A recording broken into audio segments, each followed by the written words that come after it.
అప్పుల బాధలు వెంటాడుతున్నాయా? అయితే 6 జేవిఆర్ వారి జాతిరత్నాలు ధరించండి.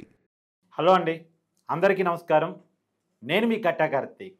ఎర్ర చందనం పుష్పలకు పవన్ కళ్యాణ్ డేంజర్ వార్నింగ్. మీరు ఈ పని మానేసుకోండి, వేరే పని చూసుకోండి, లేదు అంటే ఈ భూమి మీద నూకలు చెల్లిపోతాయి. డైరెక్ట్గా పేరు చెప్పలేదు కానీ ఎన్కౌంటర్ చేపిస్తా అనేది ఇండైరెక్ట్గా వాడే ప్రయత్నం చేశారు. మావోయిస్టు తరహా ఆపరేషన్ చేపించాల్సి వచ్చింది. సైద్ధాంతిక బలం, కొంత జనబలం ఉన్నటువంటి వాళ్ళే అడవుల్లో ప్రభుత్వానికి వ్యతిరేకంగా నిలబడలేని సిచ్యువేషను సరెండర్ అయిపోతున్నారు. మీరంతా ఇన్నాళ్ళు దుస్థి పెట్టక కానీ ఇక నేను దుస్థి పెడుతున్నా, మీకు వార్నింగ్ ఇస్తున్నా, మీరు ఈ ఎర్రచందనం స్మగ్లింగ్ ఆపండి, లేదు అంటే మేమేంటో చూపించాల్సి వచ్చింది అని స్ట్రాంగ్ వార్నింగ్ సైలెంట్గా ఇచ్చారు పవన్ కళ్యాణ్ గారు. దాని గురించి మాట్లాడుకునేటువంటి ప్రయత్నం చేద్దాం. నాతో ఉన్నారు ప్రముఖ సామాజిక రాజకీయ విశ్లేషకులు చంద్ర శ్రీనివాస్ గారు. సార్ నమస్కారం. నమస్కారం కార్తీక్ గారు. సార్, ఒక ఆదివాసీ అడవుల్లో ఎలా తిరుగుతారో గత 2 రోజులుగా పవన్ కళ్యాణ్ గారు అటవీ శాఖ మంత్రి, డిప్యూటీ సీఎం ఆయన అలా తిరుగుతున్నారు. నాకు తెలిసి అధికారులు కూడా అన్నిసార్లు ఆ రకంగా అడవి మొత్తం తిరిగారు లేదు కానీ పవన్ కళ్యాణ్ గారు అయితే తిరిగి అన్నింటినీ చూస్తూ ఉన్నారు. ఆయన మొన్న ప్రెస్ మీట్ పెట్టి ఎర్ర చందనం స్మగ్లర్లకు స్ట్రాంగ్ వార్నింగ్ ఇచ్చారు. మీరు ఈ పని మానేయండి, లేకపోతే వేరేలా ఉంటుందని. ఎలా చూడాలి ఆ వార్నింగ్ని? కార్తీక్ గారు, నిజంగా మనం చూడలే ఇటువంటి అటవీ శాఖ మంత్రిని, మనం చూడలే ఇటువంటి డిప్యూటీ సీఎంని, మనం చూడలే ఇంత కమిట్మెంట్ ఉన్న నేతని. ఏమంటారు, ఈ 3 కరెక్టేనా? ఖచ్చితంగా కనపడుతుంది కదా. కనపడుతుంది కదా. ఇప్పుడు ఆయన చూడండి, అంటే అటవీ శాఖలో ఒక ధైర్యాన్ని కలిగించటం, అటవీ సంపదని కొల్లగొట్టి అతి రేరు శేషాచలం కొండలలోనే 7 కొండల వాడి దగ్గరే ఈ యొక్క రెడ్ శాండిల్స్ ఉంటాయి. దానికి కూడా పవన్ కళ్యాణ్ గారు చెప్పారు. స్వామివారి యొక్క దెబ్బ తగిలితే ఆ రక్తపు ఇది వల్ల ఈ ఎర్రచందనాన్ని సెంటిమెంట్తో గల చరిత్ర ఉందని చెప్పాడు. అటువంటిది కొట్టొద్దు అన్నాడు. మామండూరు పరిసర ప్రాంతాలను జల్లెడి పెట్టాడు. గ్రేహౌండ్స్ జల్లెడి పట్టినట్టు ఈయన అసలు రెడ్ శాండిల్స్ ఏంటి, ఎన్ని రకాలు ఉన్నాయి, దాంట్లో ఎందుకు జరుగుతుంది, ప్రతి సంవత్సరం నుంచి ఎంత జరిగింది, 10,000 కోట్ల రూపాయలు రెడ్ శాండిల్స్ ద్వారా దేశ సరిహద్దులు దాటించి లబ్ధి పొందారంటే రాజకీయాలు శాసించే పరిస్థితి కదా సార్. మరి ఎందుకు కట్టడి వేయలేపారు గత 5 సంవత్సరాల్లో 10,000 కోట్లు విలువ చేసి? అంటే దాదాపు 1,30,000 చెట్లు నరికేశారంటే ఎంత దారుణం అండి. అవును, మన సంపదని, మన సహజ సంపదని, మన అడవుల్ని, ప్రపంచంలో ఎవరికి లేని మన అటవీ సంపద. అంతే కదండి. అది శేషాచలం కొండల్లో అతి నాణ్యమైన, అతి రేరు, అతి ఇతర దేశాల మార్కెట్లో విలువ మామూలుగా ఉండదు. అది దాదాపు 8 నుంచి 10,000 కోట్ల రూపాయల విలువైన ఎర్రచందనం స్మగ్లింగ్ చేయబడింది అంటారు పవన్ కళ్యాణ్ గారు. అది మీరు అన్నట్టు శుతిమెత్తంగా స్ట్రైట్గా ఒక పోలీస్ ఆఫీసరు షెకావత్ దాంట్లో ఎట్లా ఉంటాడో, షెకావత్ 10 ఉన్నాడు. ఇక్కడ బ్లాక్ టీషర్టు కింద ఆర్మీ ప్యాంట్ వేసాడు.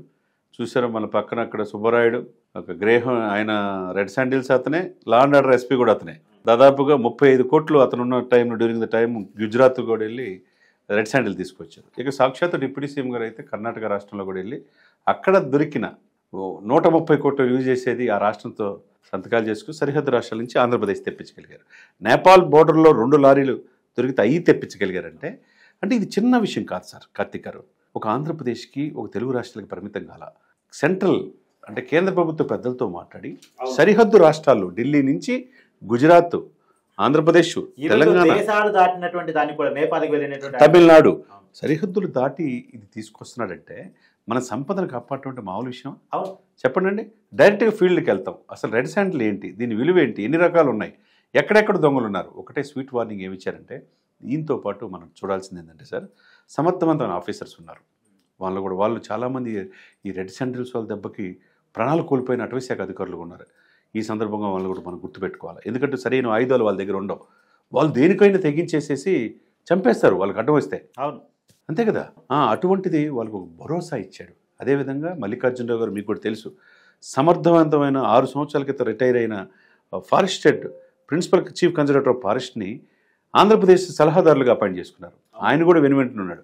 ఆయన రెడ్ శాండిల్స్ ఆయన ఉన్నప్పుడు Tirupati Tirumala chief conservator forest చేసినప్పుడు ఈ రెడ్ శాండిల్స్ అందరినీ క్రమపద్ధతిలో పెట్టాడు. మొత్తం ఆ అక్రమార్కులను మొత్తం తాటదీసి మొత్తం స్వాధీనం చేసుకున్నాడు. ఆయన్ని పక్కనే పెట్టుకొని, అటవీ శాఖ అధికారులు పక్కన పెట్టుకొని ఫస్ట్ రోజు వెళ్ళిన తీరు ఆయన ప్రెస్ మీట్లో చెప్తుంటే ఒక రకంగా ఈ రెడ్ శాండిల్స్ అక్రమం చేసే వాళ్ళకి గుండెల్లో వణుకు పుట్టినట్టే. మీరు వేరే వ్యాపారం చేసుకోండి, లేకపోతే రెడ్ శాండిల్ చేసేవాళ్ళు వాళ్ళ ఆస్తులు కూడా స్వాధీనం చేసుకుంటాం. ఎవరు కింగ్ పిన్లో మాకు తెలుసు, నేను ఎంత దూరమైనా వెళ్తాను. 6 నెలల నుంచి 1 year అయిన ఆపరేషన్ కగారే దెబ్బకే దేశవ్యాప్తంగా ఉన్న నక్సల్స్ జన బాహుల్యంలోకి వచ్చారు. తుపాకీ ద్వారా రాజ్యాంగం రాదని ప్రజాస్వామ్యం విలువిచ్చి మీరంతా ఇన్నాళ్ళు మీ ఆగడాలు సాగిని ఇక సాగవు అని డైరెక్ట్గా చూడండి. ఇక్కడ ఆయన ప్రాంతీయ భావజాలంతో ఉన్న జాతీయ పార్టీ కాదు, జాతీయ భావజాలంతో మాట్లాడాడు. ఎన్డీఏ ప్రభుత్వం చూస్తా ఊరుకోదు, ఇది సంపద, ఇది ప్రకృతి సంపద, ఈ దేవుడిచ్చింది రెడ్ శాండిల్, ఇది కాపాడుకోకపోతే ఎట్లా. కానీ అలా మాట్లాడంటే గట్స్ ఉండాలి. ఎవరికొండే సార్, మనం చూసాం ఎవరినైనా అట్లా. ఫస్ట్ రోజు అంతా అది మొత్తం రెడ్ శాండిల్ మీద మొత్తం కంప్లీట్ మీడియా అంతా అతని మీద అటెన్షన్ పే చేశారు. రెండో రోజు ఈ మామండ్రులతో పాటుగా ప్రకృతి పర్యావరణం ప్రాంతాలని మనం కాపాడుకోవాలని నిన్న కుంకి ఏనుగుల దగ్గరికి వెళ్ళింది చూస్తే ఎంత ధైర్యం ఉండాలి సార్. చూసారు, నెక్స్ట్ లెవెల్ వెళ్ళాడు. అక్కడ ఫెస్టివల్స్ ఫైర్ షూట్ కూడా చేశాడు. నిజంగా ఓజీలో చూసినట్టుగా మనం నిజ జీవితంలో చూపించాడు ఈయన. ఇప్పుడు నిజంగా ఈ సిచ్యువేషన్స్ అని ఈ పుష్పరాజులకి ఈ రెడ్ శాండిల్ ద్వారా సీఎంనే డిసైడ్ చేద్దామని సినిమాల్లో చూసిన పుష్పరాజులకి నిజ జీవితంలో పవన్ కళ్యాణ్ గబ్బర్ సింగ్గా కనపడతాడు ఇక్కడ. ఎప్పుడో లాస్ట్ టైం అనుకుంటా కొన్నాళ్ళ క్రితం సినిమా మీద కూడా స్టేట్మెంట్ ఇచ్చారు ఇండైరెక్ట్గా. అంటే ఎర్రచందనం స్మగ్లర్ని హీరోలుగా చూపించేటువంటి సినిమా రాకూడదు. ఒకప్పుడు సినిమా అంటే సామాజిక చైతన్యం వచ్చేది. ఇప్పుడు ఒక రకంగా పవన్ కళ్యాణ్ గారు పుష్ప 3 చూపించినట్టున్నాడు. పుష్ప 1, 2 ప్రాధాన్యత ఎవరిది? పుష్పాలదే. ఏది? రెడ్ శాండిల్స్లో వాళ్ళ ఆధిపత్యంతో ప్రభుత్వాలు శాసించింది. పుష్ప 3 ఏమైంది? సమర్థవంతమైన అటవీ శాఖ మంత్రి ఉన్నాడు, ఒక గబ్బర్ సింగ్ వచ్చాడు. మీ కాలం చెల్లింది, ఎంత దూరమైనా మేము వెళ్తాం. అనాది నుంచి ఉండే నక్సల్సే ఆపరేషన్ కగారు దెబ్బకు లొంగిపోయారు. ఇప్పుడు మీరెంత, మీరు ఏరే వృత్తి చేసుకోండి, కానీ ఇలాంటి చేసుకోవడానికి లేదని చెప్పాడు. రెండో రోజు కుంకి ఏనుగుల దగ్గరికి వెళ్ళి తన స్వయంగా బెల్లం అవన్నీ పెట్టి ఆశీర్వాదం తీసుకున్నాడు. ఎవరైనా ఇన్ని దశాబ్దాల ఇదిలో, కార్తీక్ గారు మీకు కూడా చాలా కాలం నుంచి తెలుసు, ఏ శాఖ మంత్రి అయినా ఏ ముఖ్యమంత్రులైనా ఇంత ప్రకృతిని ధ్వంసం చేసి పంట చేతికొచ్చిన రైతుల్ని ఈ ఏనుగులు ధ్వంసం చేస్తుంటే గుంపుగా వచ్చి, అటు చిత్తూరు జిల్లా కావచ్చు, ఇటు ఉత్తరాంధ్ర కావచ్చు, ఎవరైనా దృష్టి పెట్టారు సార్? లేదుగా. ఒక కుంకి ఏనుగులు తేవాలి, దీన్ని ట్రైనప్ చేయాలి, పంట పొలాలు ధ్వంసం చేయకుండా ఇచ్చేయాలి, దీన్ని ఆర్టిఫిషియల్ ఇంటెలిజెన్స్ ద్వారా ఈ దేశానికే ఆదర్శం కావాలనే ఆలోచన ఎవరికైనా ఉందా? ఆలోచన ఉంటే ఇవాళ మనం దాని గురించి బలపడాల్సిన వస్తుంది.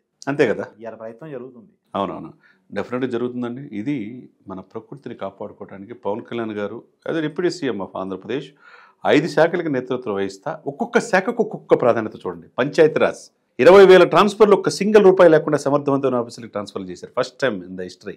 మంచి సమర్థవంతమైన కృష్ణదేజ లాంటి ఆఫీసర్స్ ఉన్నారు అక్కడ. పంచాయతీల గ్రామాలకు అనుసంధానం చేశారు.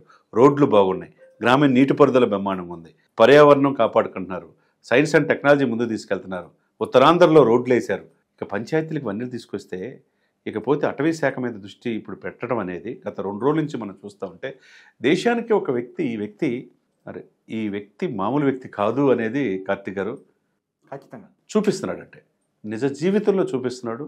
మన సినిమాల్లో చూస్తే రియల్ హీరోలు కాదు, ఈయన నిజ జీవితంలో కూడా రియల్ హీరోలుగా మన పవన్ కళ్యాణ్ గారిని మనం చూడొచ్చు అనమాట. Thank you sir. Thank you.